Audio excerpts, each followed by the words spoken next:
वहां से कहाँ पहुंच गया, वहां पर पहुंच गया। इनकी इन्होंने पहली बार जब पद्मिनी को देखा था वहां पर जाकर के पैर दिया, तो ऐसा माना जाता है कि जब पहली बार देखा तो बस इनके दिमाग में एक ही शब्द था कि मुझे क्या करना है, पद्मिनी से विवाह करना है, पद्मिनी से मुझे विवाह करना है। ये रावल जी के दिमाग में आ चुका था, और रावल जी ने बस एक ही उद्देश्य था, क्या है, पद्मिनी को प्राप्त करना। ऐसा माना जाता है प्यारे विद्यार्थियों की लगभग 12 वर्षों तक इन्होंने तपस्या की थी वहां पर पद्मिनी को प्राप्त करने के लिए। लेकिन बाद में पद्मिनी को प्राप्त करने के लिए उन्होंने तपस्या तो की प्यारे विद्यार्थियों, लेकिन एक दिन ऐसा आया कि पद्मिनी के जो पिताजी है, पिताजी को लगा कि यार ये तो कोई तपस्वी तो नहीं लगता।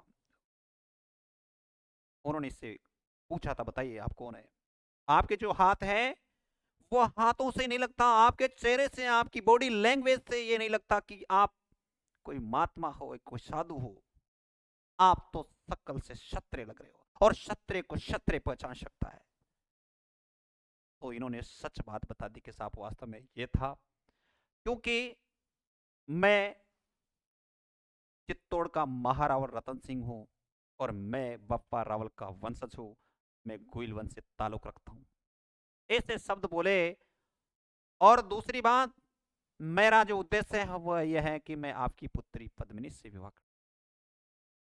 प्यारे विद्यार्थियों, जब बप्पा रावल का नाम आता है, बप्पा रावल और गोइल वंश का नाम उस जमाने में भी फेमस था, बहुत ज्यादा प्रसिद्ध था, क्योंकि बप्पा रावल की तलवार पूरी दुनिया में प्रसिद्ध थी। प्यारे विद्यार्थी, बप्पा रावल जैसा सूरवीर पूरी दुनिया में नहीं था। तो उसका नाम लेते ही प्यारे विद्यार्थी उन्होंने कह दिया, ठीक है, उन्होंने सम्मान सहित अपनी पुत्री का विवाह किसके साथ में कर, उन्होंने सम्मान सहित अपनी पुत्री का विवाह किसके साथ किया प्यारे विद्यार्थियों, सम्मान सहित उन्होंने अपनी पुत्री का विवाह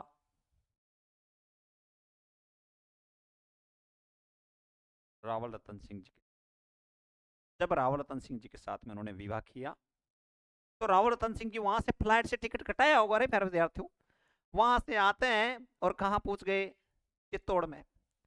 प्यारे विद्यार्थियों, ऐसा माना जाता था कि जब वह रानी जो पद्मिनी थी वह ब्राह्मणों को दान देने का कार्य करती थी, हो सकता है फ्री टाइम पे, तो उन्होंने उस समय प्यारे विद्यार्थियों ब्राह्मणों की जो एक कतार लगी हुई थी, और कतार में प्यारे विद्यार्थियों उन्होंने एक दो तीन चार जैसे जैसे ब्राह्मण आते गए सबको दान देती थी प्यारे विद्यार्थियों। उस कतार में एक दरबारी था प्यारे विद्यार्थियों, जिसका नाम था राघव चेतन।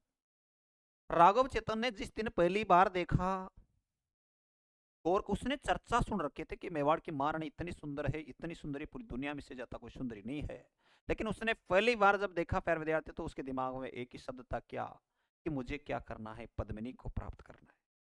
बस वो तो पद्मिनी के बारे में सोचता है प्यारे विद्यार्थी। जब पद्मिनी के बारे में वो सोचता है तो दिमाग में प्यारे विद्यार्थी बस उसके में एक ही चलते कि मुझे पद्मिनी से विवाह करना है, विवाह करना है।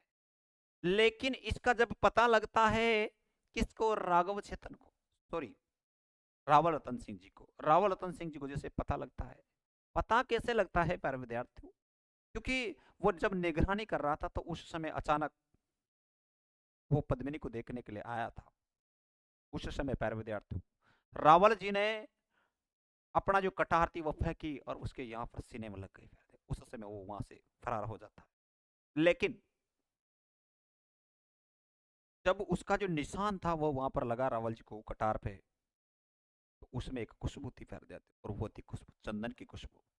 क्योंकि सारे मेवाड़ में चंदन की जो खुशबू वाला जो इत्र लगाता था, वो सिर्फ एक ही आदमी लगाता था, जिसका नाम था राघव चित्र। उस खुशबू को देख करके रावल जी ने संदेह किया कि एकमात्र व्यक्ति है जिसका नाम क्या है, राघव चित्र। उनको बुलाया जाता है रातों रात, और रातों रात बुला करके उसे कहा जाता है कि सुना है हमने आपके बारे में, आप जो महलों की जो सुरक्षा करते हैं वह बहुत ही निगरानी के साथ में करते हैं, इसमें कोई संदेह की बात नहीं है, हमें आप पर गर्व है।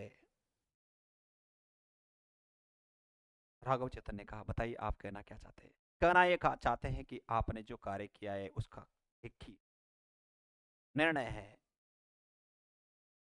वह है मृत्युदंड। आपने जो कार्य किया है उसका एक ही दंड है, और उस दंड को कहा जाता है मृत्युदंड। उन्होंने कहा, बताइए सबूत क्या है। उसने उसके वहां पर हटा कर देखा, उसका घाव